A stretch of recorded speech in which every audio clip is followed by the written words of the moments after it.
विद्यार्थियों, पिछले लेक्चर में हम कोटा विश्वविद्यालय कोटा के सिलेबस के आधार पर जो एमए फाइनल का अ, भूगोल का प्रश्न पत्र है, कृषि भूगोल, एग्रीकल्चरल ज्योग्राफी जिसे हम कहते हैं, उसके अंतर्गत कृषि प्रदेशों के से संबंधित टॉपिक पर हम चर्चा कर रहे थे। और उसमें हमने जो रूपक प्रधानता, फीचर डोमिनेंस के आधार पर कृषि भूगोलवेत्ताओं ने जो प्रादेशिक अध्ययन में अपनाए गए उपागमों को जिन 3 कोटियों में रखा है, उनकी हम बात कर रहे थे।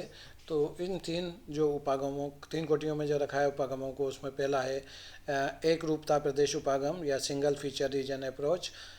इस उपागम को विशेष मान्यता प्राप्त है। इसमें कृषि प्रादेशिकरण हेतु सबसे महत्वपूर्ण एक फसल के वितरण का अध्ययन किया जाता है। संयुक्त राज्य अमेरिका में जो है वो कृषि पेटियों के निर्धारण हेतु इसी उपागम को अपनाकर फसलों एवं पशुओं को का अलग अलग मानचित्र तैयार किया गया है। दूसरा जो उपागम हम कह सकते हैं वो है बहुरूपक प्रदेश उपागम, मल्टी फीचर रीजन अप्रोच। बहुरूपक उपागम कृषि विशेषताओं से संबंधी अनेक प्रकार के पक्षों के तुलनात्मक विश्लेषण संश्लेषण के लिए आवश्यक एवं अपरिहार्य होता है, लेकिन इस प्रकार के आंकड़ों की कमी तथा भिन्नता के कारण विश्व के कृषि प्रादेशिकरण में जो है वो कठिनाइयाँ उत्पन्न होती हैं। बहुपक्षीय प्रदेश उपागम को भी आगे हम 4 वर्गों में विभाजित कर सकते हैं किया, या उन्हें 4 वर्गों में आगे उपागम को 4 आगे और वर्गों में विभाजित किया जा सकता है। इसमें पहला है भूमि सामर्थ्य प्रदेश, लैंड कैपेबिलिटी रीजन। अनेक विद्वानों ने भूमि सामर्थ्यता के आधार पर कृषि भूमि उपयोग को अनुकूलतम तथा प्रतिकूलतम 2 वर्गों में विभाजित किया है। जलवायु विशेषताओं के आधार पर विश्व को संभावित शस्य प्रदेशों में विभाजित किया है। इनके साथ ही थानफेड ने, बेनेट, नटोनसन आदि ने कृषि संभाव्यता को जलवायु विशेषताओं से निर्धारित किया है। इस प्रकार भिन्न भिन्न विद्वानों ने अपने अपने ढंग से भूमि सामर्थ्य का आकलन किया है। दूसरा हम कह सकते हैं खेत पद्धति प्रदेश, फील्ड सिस्टम रीजन। इस व्यवस्था में भूगोलवेत्ता खेत में बोई जाने वाली फसल की वरीयता के आधार पर कृषि प्रादेशिकरण को अपनाता है। और ओट्रेम्बा ने 1960 के अनुसार खेत व्यवस्था की जानकारी विश्व के लिए प्रादेशिक स्तर पर कृषि योजना सुगमतापूर्वक तैयार की जा सकती है, लेकिन कृषि संबंधी बदलते स्वरूप एवं प्रादेशिक जटिलता के कारण मानचित्रण एक तरह से कठिन कार्य है। तीसरा जो है वो फार्मिंग प्रदेश, फार्मिंग सिस्टम रीजन है। विकसित देशों में भूगोलवेत्ताओं एवं कृषि अर्थशास्त्रियों ने कृषि प्रदेशों को निर्धारित करने के लिए फार्मिंग पद्धति को स्वीकार किया है। और फार्मिंग प्रदेश के निर्धारण में फार्म को एक औद्योगिक इकाई जो है वो मुख्य रूप से माना जाता है। ये पद्धति प्राय विकसित तथा नवोदित जो है वो विकासशील देशों में अपनाई जा सकती है, जहाँ कृषि उद्यम का रूप धारण करती है या कृषि उत्पादों का प्रयोग उद्योग धंधों के लिए होता है। वहाँ कृषि विभाजन फार्मिंग प्रदेशों के रूप में किया जा सकता है। अतः कृषि भूगोलवेत्ताओं और कृषि अर्थशास्त्रियों ने कृषि प्रदेश तथा फार्मिंग पद्धति प्रदेश दोनों को अलग अलग मान्यता प्रदान की है। चौथा है इसमें जो अंतिम है वो है कार्यात्मक कृषि प्रदेश, फंक्शनल एग्रीकल्चरल रीजन। ये कृषि प्रदेश अध्ययन का नया उपागम है। इसका महत्व दिन प्रतिदिन बढ़ता जा रहा है।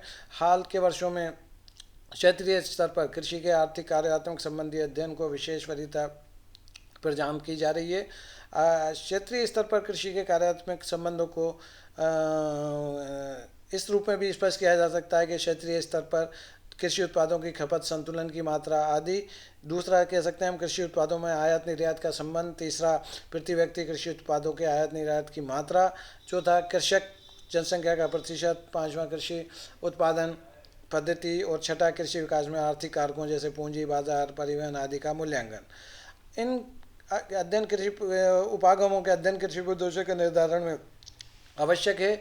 यही नहीं, ये जो विचरक हैं जो कृषि प्रदेश संकुलनाम के भी महत्वपूर्ण पहलू हैं, परंतु इन विचरकों से संबंधित आंकड़ों के अभाव में कृषि प्रादेशिकरण असंभव तो नहीं, लेकिन एक तरह से हम कह सकते हैं कठिन कार्य अवश्य है।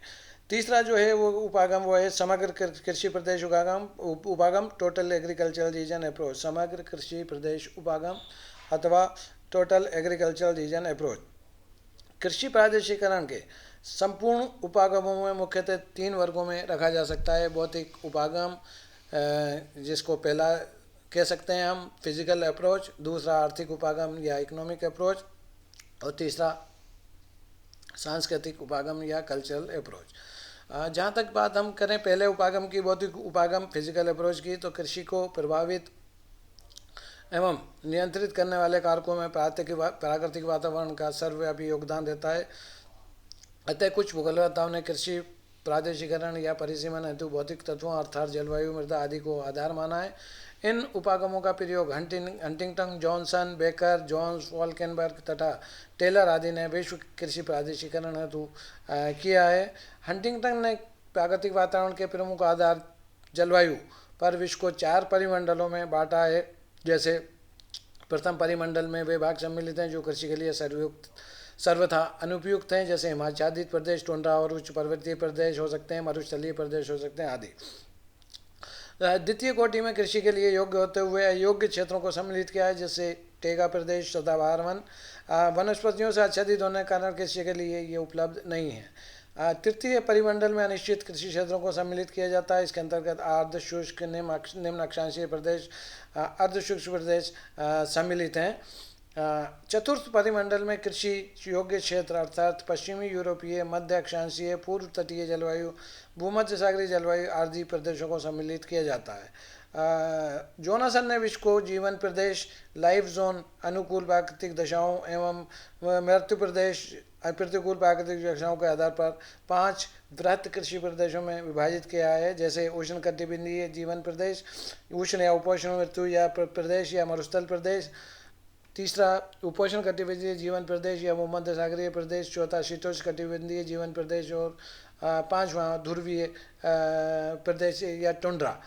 जोनासन के अनुसार 3 जीवन प्रदेश विश्व के 3 वृहत कृषि प्रदेश हैं।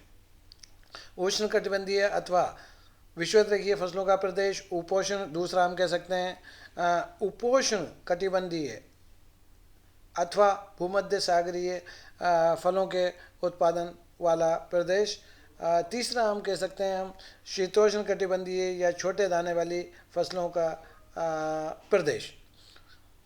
इस प्रकार हंटिंगटन और जोनासन का जो प्रादेशिकरण जो है वो प्राकृतिक वातावरण की जो अनुकूलता है उस पर मुख्य रूप से एक प्रकार से आधारित है। इन दोनों विद्वानों ने अपने विभाजन में एक तरह से हम कह सकते हैं कि मानवीय पक्ष को पूर्ण रूप से नकार दिया है, जो कि कृषि प्रादेशिकरण हेतु हम कह सकते हैं कि एक बहुत आवश्यक पहलू है। अतः एक तरह से इस विभाजन को त्रुटिपूर्ण कहा जा सकता है। बेकर द्वारा कृषि प्रादेशिकरण में प्राकृतिक वातावरण को की प्रधानता है और इनके अनुसार कृषि प्रदेश ऐसा क्षेत्र है जहाँ कृषि संबंधी विशेषकर पैदा की जाने वाली फसलें समरूप हों। ये समरूपता जलवायु द्वारा निर्धारित होती है। इन प्रदेशों का उपविभाजन धरातल के उच्चावच, ढाल और मिट्टियों की विभिन्नता के कारण होता है। विटेल्सी ने बेकर द्वारा विभाजित कृषि प्रदेशों को त्रुटिपूर्ण बताया है।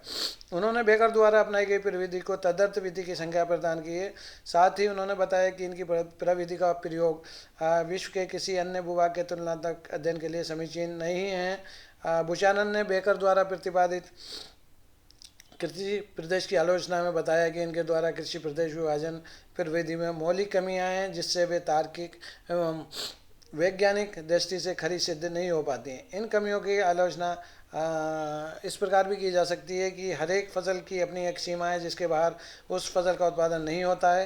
प्रति वर्ग मील 3000 बुशल की उत्पादन सीमा रेखा द्वारा प्रदर्शित इनके द्वारा एक तरह से किया गया है और समीपवर्ती सीमा की संकल्पना दी है और साथ ही अनेक विचरकों,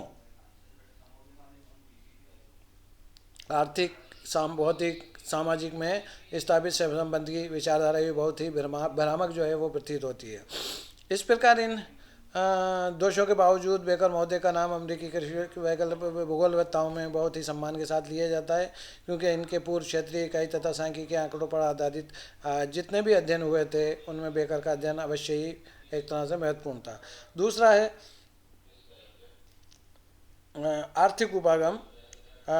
प्राकृतिक उपागमों के साथ ही आर्थिक उपागम के आधार पर भी कृषि भूगोलवेत्ताओं ने कृषि प्रादेशिकरण किया है, जिसकी चर्चा हम अगले वीडियो लेक्चर में करेंगे।